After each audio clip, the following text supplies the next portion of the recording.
Hello, intrepid viewers. Here we are. This is Lena coming to you from Milan. Ah, how exciting is that? Now, I had to have this reading in this beautiful courtyard, but it is very noisy. This is just a very quick toe in the water for you to keep you up to date. And I will do, oh, woof, woof. The dog's barking in Italian. Oh, you've got to love that. No, shush, honey. No. So this is a very quick one to keep you up to date. After flying for 2 days, I'm feeling a bit rugged, but here we are. Okay, now today, on the upside, Judge Jackson has got confirmed, so that's awesome. But there's still the other, madness, chaos. So my first mini read is on the truly hideous Ammon Bundy. What is it with the surname Bundy? Remember Ted Bundy, but I'm sorry if your surname is Bundy. I don't mean to be rude, but look, really. Now, let's have a look. He's been, because he thumbs his nose at any laws, including those from courthouses and things, he's refused to comply with community service. So he's been jailed for 10 days. But look, that would be 80 years too little, wouldn't it, really? So I'm going to have a look at him. He has also threatened a sitting judge in Idaho and encouraged his supporters to go to his house. I would have thought that was a crime. And I want to see, this is about Ammon Bundy, but I also want to see if there's anything about judges starting to, even if they're acting in their own best interests, people shouldn't be allowed to threaten them like this. So Ammon Bundy and the bigger question of threats to judges. Let's have a look. Oh, Biden's turned up. Boom, boom. Interesting. Oh, the devil. Working on that. All right, I think for Biden to turn up in this reading, this is the King of Cups, I think either Biden himself is concerned about this, or symbolically as the president of the country, he certainly should be concerned, and I think he must be. He is a sane person. So maybe judges are talking with Biden. Here comes the devil card, and it's the devil in the broadest sense. This is Bundy and everything he represents, because they're actually anti-democratic. These are really armed thugs who, it's my way or the highway. They're allergic to democracy. They actually don't understand it, don't appreciate it, don't respect it. It's all about force. This is the Ammon Bundys of this world. Now, two cards are interesting side by side. We've got the Eight of Pentacles, the Apprentice card, and the Hermit card. I think this is judges and other judiciary working behind the scenes. You can't have election officials threaten. I'm in Italy, so I'm thinking now, this is like the mafia in the 60s and 70s and 80s, where the judiciary was held over a barrel and were personally intimidated by the bad guys, right? So I think they are working on it in secret. And hopefully they're going to come up with a plan. They're beginning to realize this is a war. This is the ultimate culture war that's going on, and the ruthlessness of these people. Now, with this character in the Five of Swords, the others are walking away because they're so disgusted. But in this context, in this reading, I think it's the Dems, it's Biden himself, it's all sane Americans are thinking, this is not on. Buongiorno. How fabulous is this? And let me tell you, the food is sensational. So I think they are worried about all this, right? So there we go. Now, in other news, as we all know, it's harder and harder for Trump, the six-time bankrupt, 6 times bankrupt out of 5 companies. Awesome businessman. Make him president. He's so good at it. Really. Okay, so it's harder and harder to get loans. We know that Deutsche Bank won't loan to him now because they got themselves in such trouble.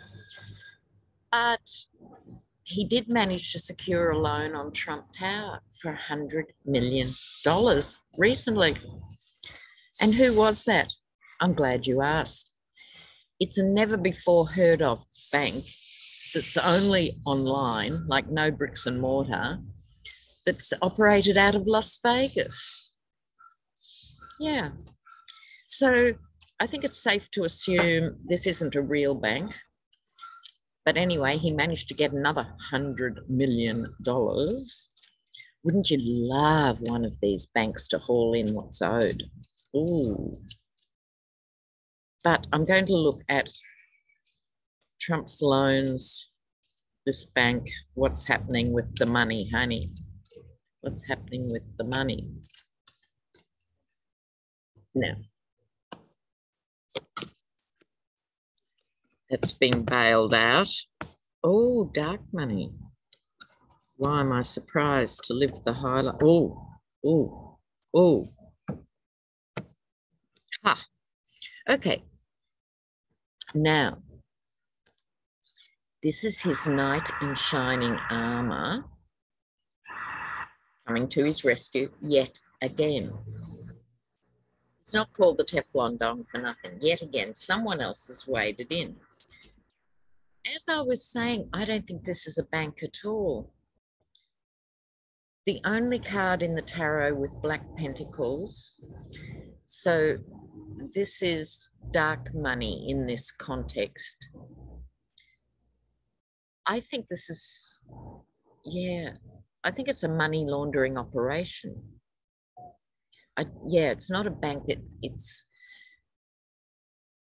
We're talking Las Vegas. I'm now in the home of the Cosa Nostra. How beautiful is my Italian, right? I think this is grubby money and they need to launder it so they can infuse it. They can actually absorb some losses doing that. But here's the thing. Oh, okay, the card next to it that gives Trump the good life again, right? This loan. But here comes Trump Tower. Huh. Now, from memory, he doesn't even own all of Trump Tower. He still only owns a portion of it. Going down in flames. Maybe just as I was, raving onto the universe, funnily enough, these guys might be less impressed than a real bank. A real bank does everything on paper in the sense, so if they're calling back loans which he doesn't pay anyway, maybe they'll go after Trump Tower. Wouldn't that be an amazing thing to finally see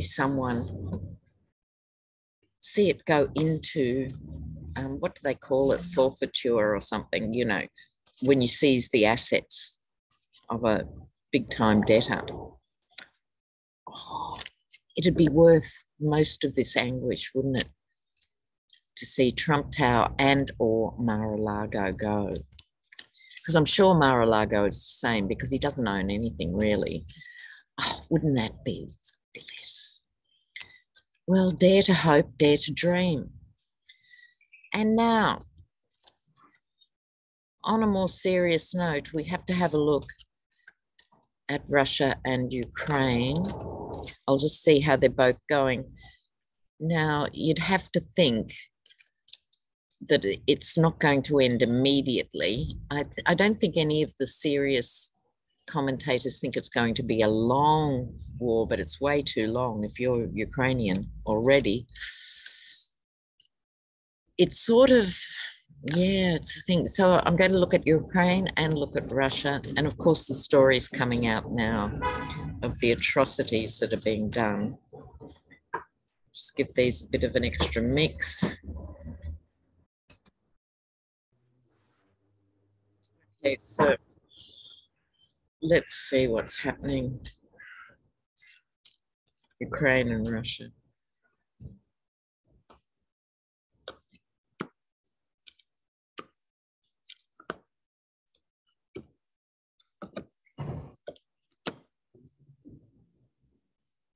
All right. I think this is a race against time, not only for humanitarian reasons, which are obvious, but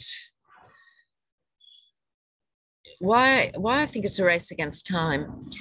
If Russia was the huge military powerhouse machine that we all thought it was before we saw the vulnerable side of, the lack of equipment, the low morale, soldiers not getting supplied, conscripts not wanting to fight. This has changed the dynamic. It's really changed the dynamic. So with Ukraine, I think this isn't so much Ukraine, but the West trying to decide what to do to best support Ukraine and best punish Russia.